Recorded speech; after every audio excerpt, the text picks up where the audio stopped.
we automatically need to do. Why do we do that? Well, here's something interesting you might not know. Researchers have discovered a while ago that as humans, we have something called the negativity bias, which means that we're literally drawn to the negative. When we see negative images, we think negative thoughts, we say negative things, we get more electrical activity in our brain. Isn't that interesting? And this is evidence-based. There's research to back this up, a negativity bias. So we're naturally drawn to the negative. Now, some of you are thinking, my gosh, I wish I had learned that years ago. I could have saved thousands on therapy, right? Because you're thinking, why is everybody I work with so negative? Why is my family so negative, my friends all the time? Because we have that negativity bias. We're drawn to the negative.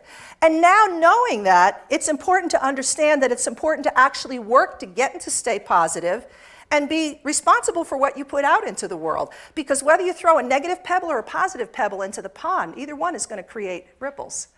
All right? So if you're surrounded by negativity and you're being negative as well, you're helping to build that negative culture wherever it is that you work, all right? Very important. Some other negative things that we say about nursing, how about this one? Nurses eat their young. Okay, so here's what I have to say about that. I have a lot of issues with that statement. First of all, did we just get an amazing award to Preceptor of the Year up here? Hello? Okay, so when you say nurses eat their young, you are completely discounting all the amazing work that all the rest of us are doing every single day and not talking about it. Now you can say, oh, but Donna, there's some people that do it. Whenever I hear a nurse say nurses eat their young, I say, I don't do that, do you? And they say, oh, no, I don't do it. I don't do it, but other people do it. So I say, well, if you don't do it, you know, when you make that statement, you're casting aspersions on the entire profession, including me. And the problem with making that statement over and over again is that again, that's something else we pass down, like a legacy. And every time you say it, you're perpetuating it, you're growing it, you're making more people believe it. And here's the interesting thing. When I wrote my first book, Your First Year as a Nurse, I interviewed scads of new nurses for that book. I wanted to learn about their experiences. I wanted to find out those who were being more successful, what they were doing versus the others that were really struggling. And I expected to hear horror stories from those new nurses. I was waiting to hear them. I was ready to write them down and record them. I heard hardly any of them.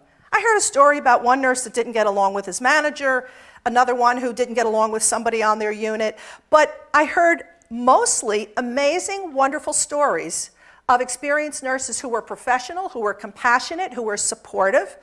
And in fact, one nurse that I highlight in the book, he said, my preceptor was great. We worked together on days. When I was transferred to the night shift, she gave me her home number and said, if you get stuck on something, call me. I don't care if you wake me up. But we don't tell those stories, right?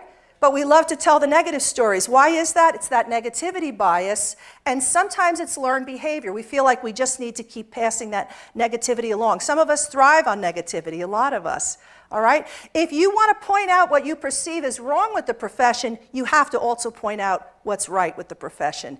If you want to underscore what you think is a problem, then you have to underscore what we're doing right and all the good work that's out there. Why do we hear so much about the negative? Because the negative people talk the loudest and the longest.